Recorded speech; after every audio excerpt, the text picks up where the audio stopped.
Yo, it's Mel from Rap Rankings. To hear the full episode this clip comes from and all the other episodes, stop by raprankings.com or search Rap Rankings on your favorite podcast platform. Ladies and gentlemen, pimps and players. No? Yes. Sing along.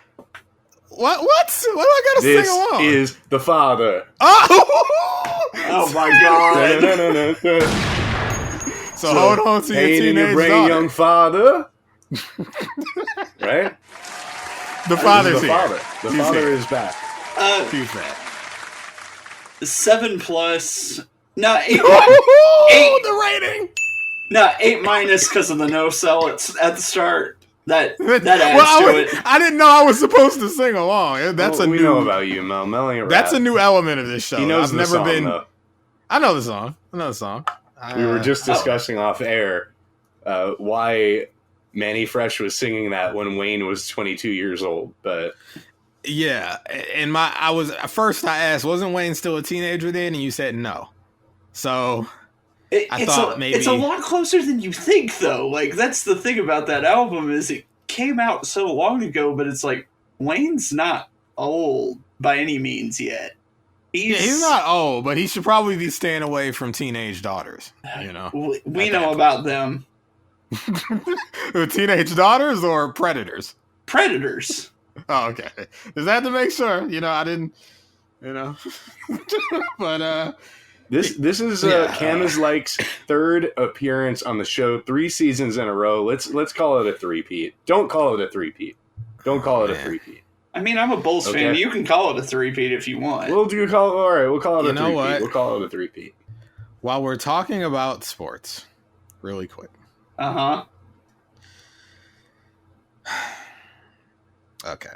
How'd yesterday go, Mel? By the way, This is what I wanted to talk about. You said you were going to have your Howie moment, right? This is what I wanted to talk about, Cam. All right. What's going on? Did you go back on that narcotic? Before I get into it, how you doing, Cam? How you doing today? I'm actually I'm doing great. Yesterday was the Bud, aka Walt's first birthday. Birthday gunshot. There you go. The very first birthday gunshot. He had chicken nuggets for the first time. Great. And he actually had McNuggets too, and he had got him on that McDonald's early. I feel you. And listen, he had a Dairy Queen ice cream cake. Oh wow! And he figured out he figured out you can't pick up ice cream and eat it with your hands because he lasted about 15 seconds and started screaming when he tried to do that. Shout out to the Bud because I totally get that. The footage is lost, but there was footage of me like at 11 months old picking up. This is back when house phones, like they had the little receiver you would put it on. And I couldn't figure out how to put it back on the receiver properly, so I just started crying. Oh. You know? Yeah, but... Yeah, speaking of crying... We gotta add that to the list. You ducked when trying to... hang up a phone. I didn't duck, I cried. That's nobody wants adjacent. to feel like a failure. Nobody wants to feel... These are great transitions. The Bulls, failure... Okay, Cam, Moulz... I'm a little down today. I'm a little depressed today. Got a lot of things on my mind bothering me, but I still got to promote my show. Check it out. All right. What happened, Mel? Now, Cam, for context, I was in the car yesterday eating some floppy doppies, as one does. That would be just a regular cheeseburger from McDonald's for the uninitiated. Yes. Right. And, he was telling me, it's already sealed. It's already in the bag. I'm out. And this is my big, I've always been told not to chase a loss, but this is it. And it's already sealed. I'm already FanDuel's fucked. I'm going to close out all my, bets with them once this is completed. I'm going to walk away. They're fucked. I'm going to have a ton of money. And I mean, remember, for the last week or two, he's been the richest man. Yeah, I gave him the plan. I gave him the instructions. You got to start seeing the matrix on the single level before you start trying to fly. So when I found out about an hour ago that Mel ran a DoorDash shift today. I thought, that's curious. I thought he was cashing out last night. Interesting. If one cashed out to the level, this is supposed to be one last big score. Did you really make that correlation and not tell me on the phone? If this was meant to be one last big score, why would he work DoorDash? Well, yeah, I mean, you can never have enough money in this society, right? With especially, this is true. Inflation and the gas prices and everything. Maybe, best not to jump to conclusions here. But Mel, what happened?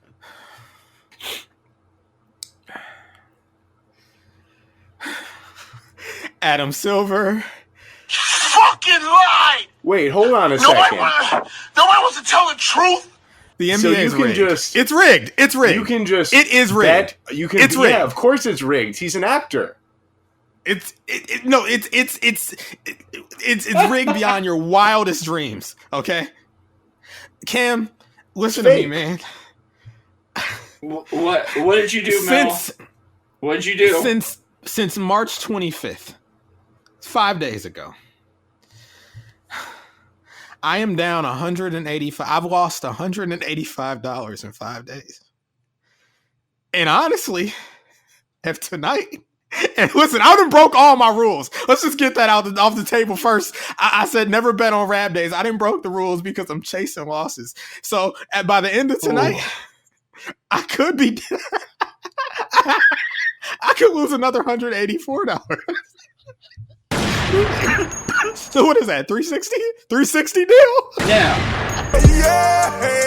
Cam, the past 5 days, you're familiar with the film. I know you're familiar because you tweeted me about it. You know that Salo? Dear Lord. This is Malo, or the 5 days of degeneracy. Oh, God. Cam, I have lost bets so secure, so close that you would think God himself hates me. And as a matter of fact, I'm not sure that that's not the case, to be clear. Cam, I don't want to get this isn't a betting podcast. This isn't an NBA podcast. This isn't a conspiracy podcast. But let me just tell you what happened to me last night. Oh, yeah, let's hear it. Okay, so this is what happened, Cam. And Moulz, this is an explanation for you as well. So I was on the phone, right? And I told you it's in the bag. This was like in the bag. Quarter. It was already. I said it was in. I thought it was in. The bag. I said, is there any chance that come tomorrow you'll be singing a different tune? You said, and even if one or two of these falls off track, everything's still in the bag. Like essentially, I've got my fucking ticket booked to Cabo, and I'm getting out of the game.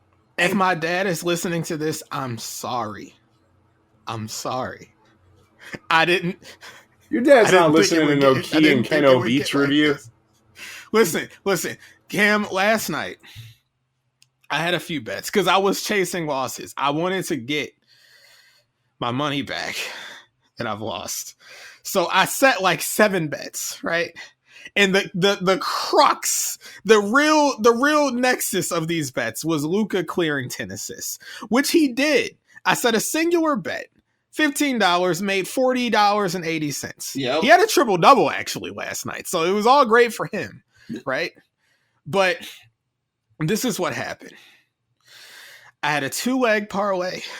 Luka 10 assists, Joel Embiid double-double, Philadelphia wins. I also had one. Okay? Luka 10 assists. Luka 10 assists. Giannis double-double, the Bucks win. But you know where I messed up on that one? I had a money line on the Wizards because I figured, the Bulls, they're on a back-to-back. They've been moving funny style. They've been moving unserious. Hit the Tony Khan drop. All right.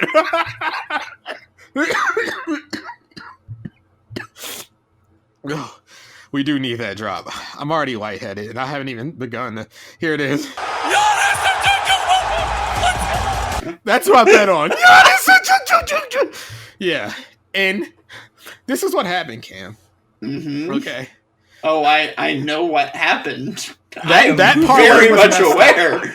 Yeah. So the Wizards, they lost. I figured, I'm still fine. I should have just made one, hedge my bets, Giannis double-double and Luka and Joel Embiid double-double and Luka. But I didn't. For some reason, I threw the Wizards into the Giannis one. I don't know why. Okay. You know why? So It's because they sweeten that pot. You see that Wizards money line, you see that plus money, and you're like, I see it. I can get it. And the Bulls were on a back-to-back. The Wizards were at home. I figured they're going to lose this game. But the Bulls are going to lose this game. They're tired. They don't have home court advantage. They've been moving so shaky. But here's the thing. They don't have home court advantage. So what are they going to do on a back-to-back against a team they can beat? They're going to try harder.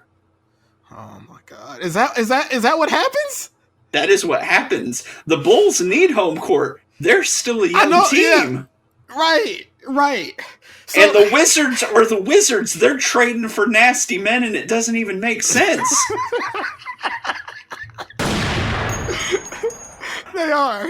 Now here's what's crazy about this, Cam. My dad went to that Wizards game last night because he lives in the DMV area, and of course he's going for the Bulls.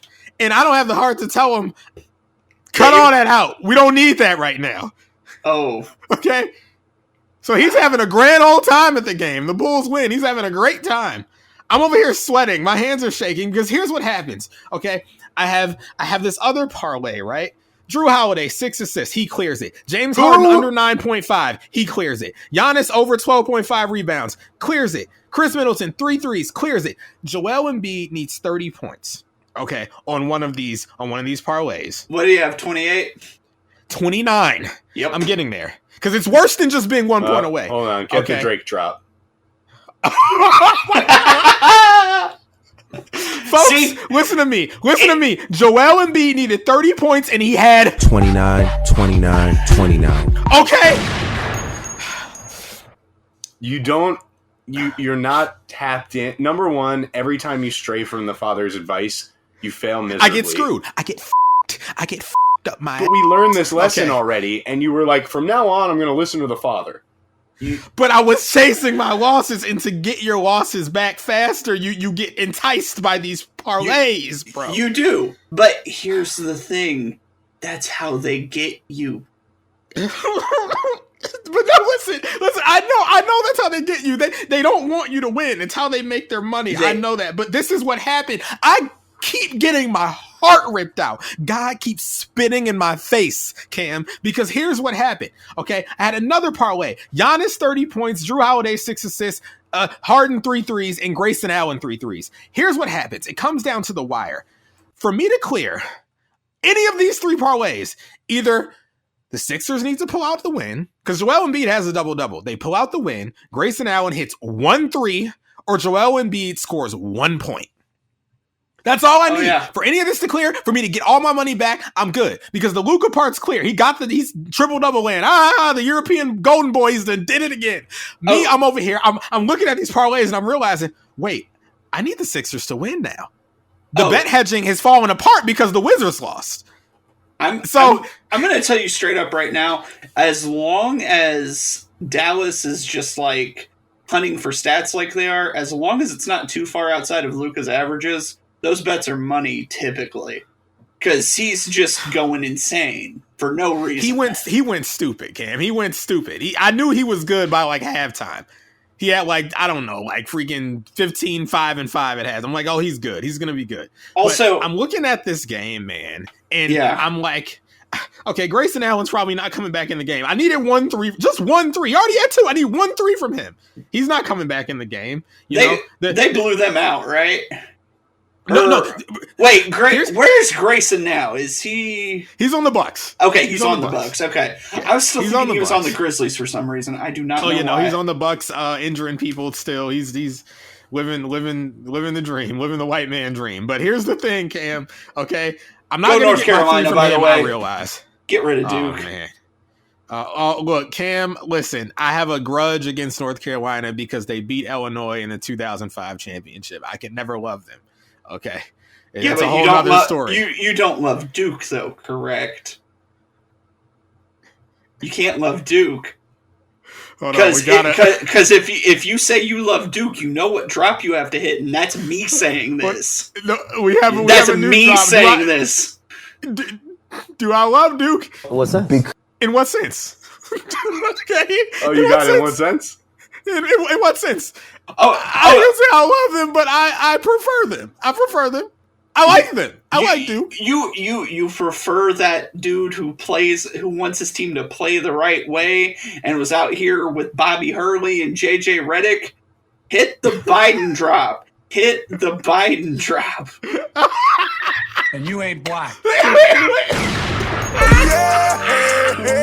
Oh man, bro, this is what happened to me. Okay, All I know about that Duke, they were shoving lacrosse sticks up their asses. Okay, we know about that. Oh, yeah.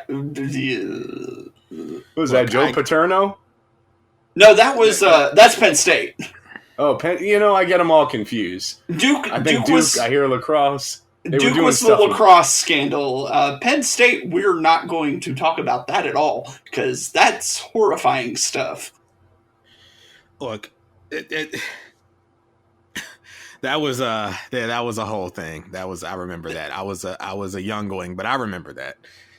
It probably scared you out of football. That's why you didn't play because coaches were doing that.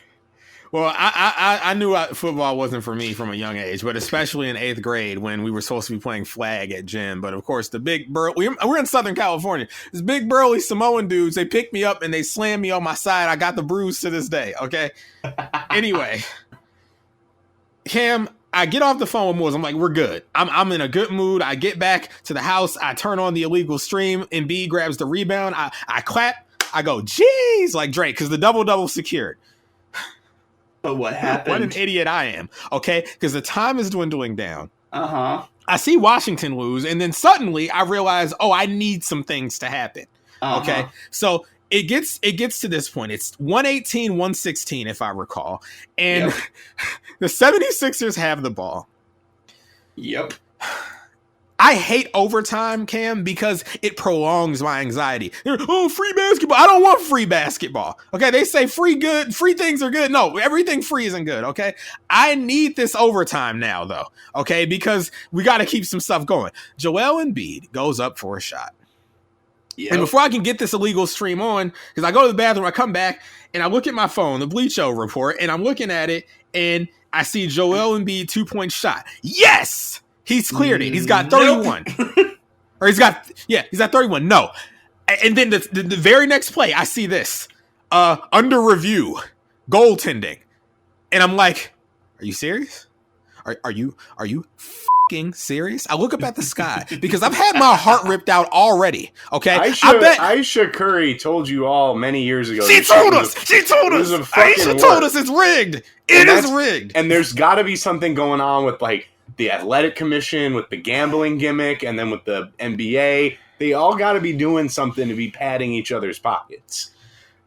Bro, he has the point. I turn on the stream. I see the review as it's happening. And I know basketball. So I see the block. And I'm like, my God, it's fucking clean. It's a clean block. They're going to overturn this. Mm-hmm. They overturn the call. It's now a jump ball, 1 second left. Sixers have no time to do anything. It was honestly such an egregious, why did you make the initial call in the first place? Because at full speed, you could tell it was a block. Like, there was no doubt in my mind that was not a goaltend when I saw the full speed replay, let alone they slow it down. It's like, oh no, that's just what it is. But they knew, some poor saps like Mel were online, like their fucking mouths were watering. 1 point and they were from this man. They gave him the gladiator thumbs down. This isn't the first. The night before that. Okay, these were angry bets, as a matter of fact. These were revenge bets because I've lost my degenerate mind and I just keep chasing the loss. Because the night before, I made an angry bet, a live bet, that not a live bet. It was right before the game. It was just a trash game. Portland and Thunder. And I don't care about either of these teams. They suck. But I'm like, okay, Portland underdog, go. I go to sleep because I can't bear to watch. I wake up. It's 8 seconds left. Portland's up 3. I'm like, oh my God, I'm going to clear. I turn on the illegal stream. You know what happens? This freaking Roby idiot hits a 3. They go to overtime. Portland loses. They had the game in the bag. They were up 3 with 8 seconds left. Roby, whoever he is, okay, hits a 3 and I lose. So I make more angry bets and more and then this You give me the points and then you take them away from me? I lost everything. Everything fell apart at that point. Now. So now I'm here tonight, Cam, and I put 183 up tonight to try to chase these losses like an idiot, like a I feel like a lost, degenerate husk of a fucking man, Cam. Here's this is how they get you. Here's the lesson. How much were you up when you were up? I was up like $500. Okay, here's the thing. What did you put into it? You've told me many times you actually don't put that much into it, correct? Correct. So I was only putting in like 25 at a time. But he also and then I told got us degenerate earlier, chasing Cam, the losses. He said that he's broken all of his rules. So his I only play with house money rule. I've bet on Rab obviously... days now today. Yes. I need Marcus Smart to get 5 more points, Cam. Please pray for me. Okay? There's like a quarter left. And he has 10. This means you've broken even the on rule single bets. Even on single bets, you're breaking rules. You're betting on wild cards. Yeah. You're betting on Marcus Smart points. The guy who game to game, if he shoots the ball, it might go in. It might end up in the third row. I know. Yeah. Melvin, I just look, the 25th, I put in my normal bet. It was normal. This is before I lost everything. 25. I didn't get any returns. The next day, like an idiot, I put up 50. Now I'm angry. So the next day, 25, 10, nothing. The 29th, 75, nothing. Today, 180, not 83. I'm wrong. $184, Cam. I've deposited. Okay. Moulz, that's why I went and did the DoorDash, because if God hates me clearly, so I'm not gonna make this back, and I'm just gonna have to get the money back the old-fashioned way, taking my ass outside and delivering grease to people. Damn. Anyway, I mean I got the digital dash to a whole new level. Moulz, when I got off the phone with you last night, I was good. I mean, Cam, you heard the whole story. I was good. Oh, you were good. You were good. I was good. But the thing is, on all of your individual ones, if you had just gone with those, the only thing you're losing on that Wizards money line, which you never would have bet on if you hadn't been doing the parlay, and the Sixers winning, which if you hit everything else and the Sixers lose and Joel doesn't hit, you still won like 5 out of 7. You're still up pretty good. Yeah, I know. I set it up so that if any one of those hit, I would have gotten all the money back I've lost in the past 5 days. But the cruelest of circumstances. I mean, I've seen so many heartbreaking things that I'm just like, I'm borderline psychotic. I think the world's out to get me because the things that I've seen, Cam, since becoming a degenerate, it seems impossible. Like impossible things have happened to me. It gets worse. Overturned goaltending call. Yep. A 3-pointer with 8 seconds left to go into overtime and snatch the money right out of my hand. Mel, imagine having the Bills +4 in the AFC divisional round when it goes into overtime and they lose by 6. Oh my God. Yeah. Did this happen to you? Oh, that just happened to me this last NFL playoffs. Oh, man. I'm sorry. Yeah. I'm sorry. It's tied. I thought the Bills were going to win, and the Chiefs scored in like the last 30 seconds, and it goes to overtime. Chiefs get the ball first. They score that touchdown, so they win by 6. Lose the bet.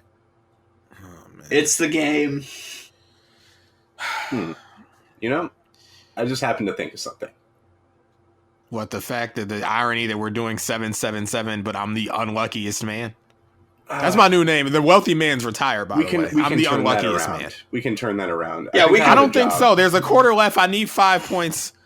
Or I need Jason Tatum to hit 4 threes. And newsflash, this man is 0 for 5. So, no, Mel, listen, I got a job for you. I think I have a job you could take a crack at. Oh, my God. Look. A job. It ain't much. And, you know, I ain't begging you to take it, but it's a job. What do you say? I need to hear the terms first. All right. Well, like I said, it's not much, but of course, it's only temporary. Just until we get a real geek. You know what a geek is, right? Maybe? What do you say? Think you can handle it? I don't know what this is. you gotta be more specific. I'm reading from the script of Nightmare Alley. What? Oh my god. God. Oh god. You don't have any deals for me, do you? You've got nothing for me. Jokes. Well, Mel, this is actually my honest advice to anyone trying to do this now. Don't do it till the playoffs start. This time of year is too End wonky. of the season is the wackiest thing ever. Yeah, you don't know most of the time you can figure it out based on records and seeding spots and if they're actually fighting for anything. But you can't tell what teams are trying versus what teams aren't, typically. Yeah, that's what I've been experiencing. Like, it's like I thought this team was like the Magic are beating the Timberwolves. Like I thought y'all were supposed to be tanking. You're the worst team in the league. Yeah, but you know the Timberwolves are locked into the 7, so it doesn't really matter. No, look, right now we're doing a tournament of our own, and our 16 seed is currently the highest scoring album. Oh my god! Just wild stuff. But I do have to mention to people listening, there is a national helpline. It's 1-800. Oh, come on, bro! 4700. If you think that you or someone you care about might have a gambling problem, please call 1-800-522-4700 or visit the Office of Problem Gambling for additional information and resources. You a cold dude, Moulz. You're a real cold dude. Also, in most states, there is a voluntary entry program if you do feel you have a gambling problem, so they will not allow you to place bets. God. My plan last night was to shut myself down. They got tools in place to not let you log in. I was going to get my money back and leave. But I didn't get my money back. But it was Moulz, in the bag. I feel like the mechanic. I guess I get nothing. Yeah, well, I guess I get nothing. That's how it's felt for 5 days. I heard it was in the bag, though. Last I heard. It was. It literally was. One of three things could have happened. The Sixers win, I clear. Grayson Allen gets a 3, I clear. Joel Embiid gets 1 point, I clear. But it wasn't in the bag, because if it wasn't signed, sealed, and delivered already, it wasn't in the bag, okay? It's like all the people for years, they were saying, Donald Trump's going to jail. I said, all right, holler at me when he's in jail. When he's sitting in a prison cell, let me know, and I'll be like, all right, you guys were right. Oh, my God. I mean, come on, man. I guess we should. You misrepresented your situation. I did. No, I counted. What is it? Count the eggs before they hatch. That's what I did. Yeah, on parlays, never say it's a sure thing, and you never know, and that's why you don't do them, because that is pure gambling. Like, yeah, you could have all the skill in the world, but hitting 3 in a row, you're just. I'll take it a step further, Cam. I think it's pure greed. It is. I'm not doing this because I'm poor. I'm trying to pay bills. You know, I think about it's not merely enough to just say, I think this team is going to win and I'm going to put some money on it. You're trying to get extra bonus money by, calling your shot here, there, and elsewhere. And it's like, how much money do you want to win that you didn't actually earn? Like, why can't you be happy with the standard gains and not have to try to, add more and more? That's the problem with, America. I wasn't getting greedy. I was getting little bites and chunks. When to say when. You were at first, but, and you were up. You were up fantastically. You were the richest man.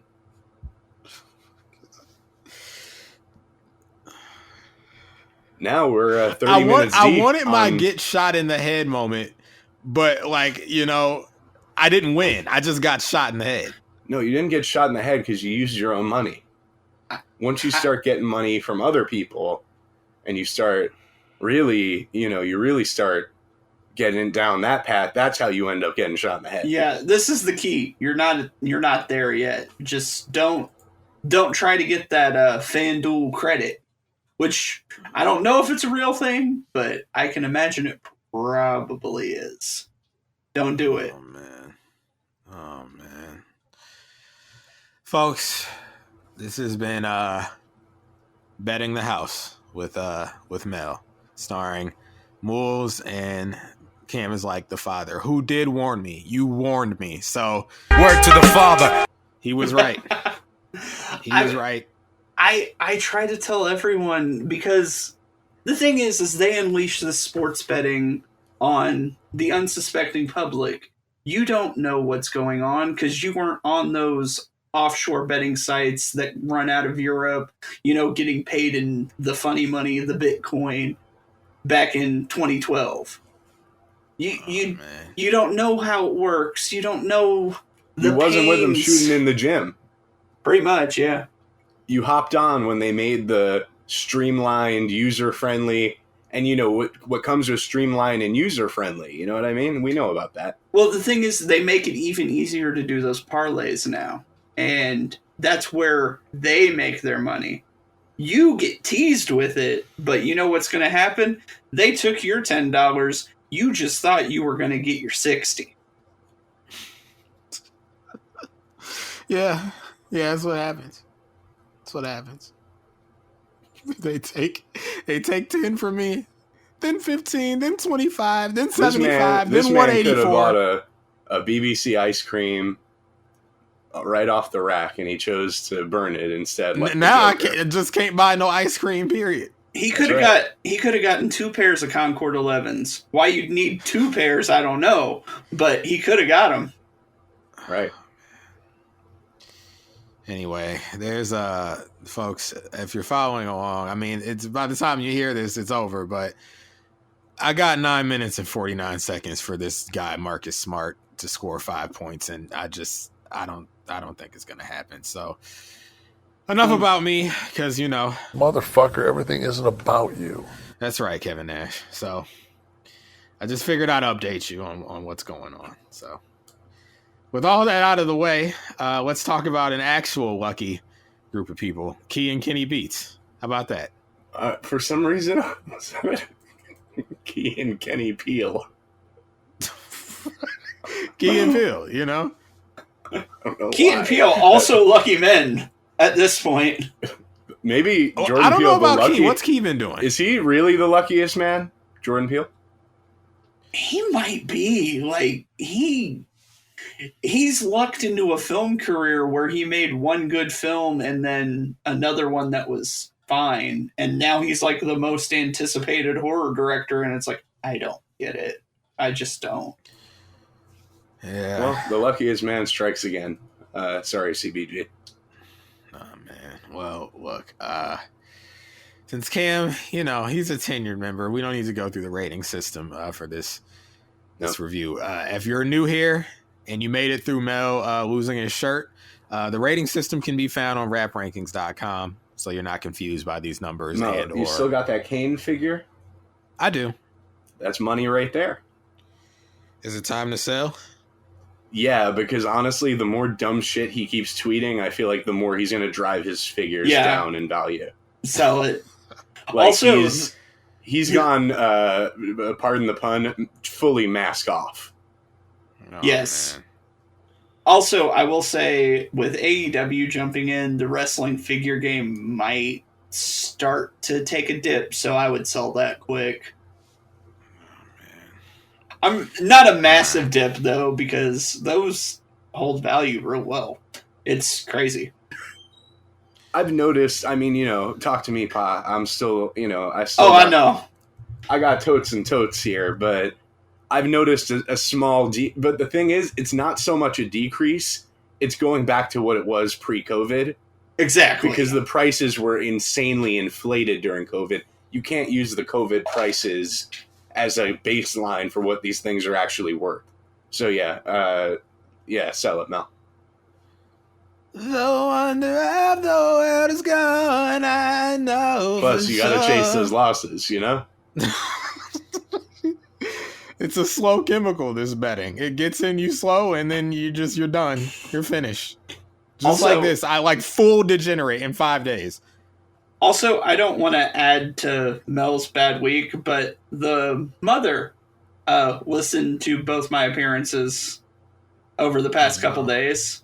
Well, before you say what you're about to say, hold on. Word to the father and mother. Okay. Thank Go you. ahead. I honestly, it's because we want to help you out, Mel. She said we need to get Mel laid. He mentioned he's a virgin way too many times. I'll dial it back. I've officially heard from a woman to dial it back, so I'm gonna dial it back. Well, she also was just dumbfounded. You chose the dirty over a girl. Dumbfounded. And I'm not dragging us into that convo because we don't need to steer into that skid. But just, she was shocked by it. Shocked. Folks, DS2 review out now. Future fans. I mean, the dirty's more regularly accessible than the girls, so what am I supposed to do? I mean, I understand your argument. She was just shocked by this. Yeah. Tell her, Many are saying this. well, don't tell her anything yet. I can't make any guarantees. So it's just, I've heard her message. Tell her that, and I'm gonna dial back the talk. But as far as losing the virginity, I don't know. But yeah, this is a perfect segue because all this this song man knows is how about to do love. is lose money. Okay, that's what he knows how to lose. Okay. There was something I put in the group chat not too long ago. I had a thought cross my mind. All I know how to do is fail. But you know, those are the dark thoughts that I carry with me. But we're here to love, girls, women, virginity. Let's talk about that, okay? Because what we got here is track 9. Can we not Love talk on about Ice. virginity? We're not going to talk about it. Key's not a virgin. Yeah, I was about to say, he mentions he has kids on a later song on the album. Oh yeah, and child support and all that. So Yeah. okay. Well, look, folks, this is Love on Ice. You're in the right place. Yeah, obviously produced by Kenny Beats. Cam, would you like to give your rating first, or are you going to leave it to the degenerate and the cap? I'll go first. My rating on this one is 8+, my favorite song on the album. Nice. Okay. Moulz? Hey, that's my name. What's up? Your rating? Oh, for this one? Uh-huh. That one? Yeah. Yeah. Okay. 8-, Sting Me Baby. My Moulz and Mel connect. Wow. My second favorite song on the album. Yeah. But at this point we've most likely exhausted this topic at this point in the review. But this is an album that, aside from like the stellar intro, really is a slow going for me in the first half. Like the first half is very hit or miss for me. The second half of this album for me, very strong. And what I like about this record, similarly to the intro, is I tend to like Key when he's making more of these like melodic sort of records. And I think for Kenny Beats too, like he has his bangers that he does, but I find those harder to differentiate than like the more melodic stuff that he does. So Yeah. this is definitely one of the standout performances on the album, but really overall, like, maybe 1A, 1B with the intro as far as my favorite piece of production on the album.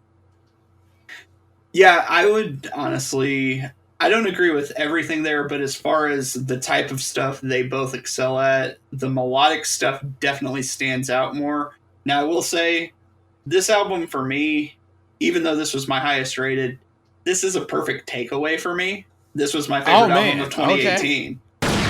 Yeah. Like, I went over it and, like, there were some I had at, like, a 6+, and then I re-listened to it over the past week, and they went up to, like, 7s and 7-, and I was like, yeah, I like everything on this. But I also like Kenny's banger stuff, and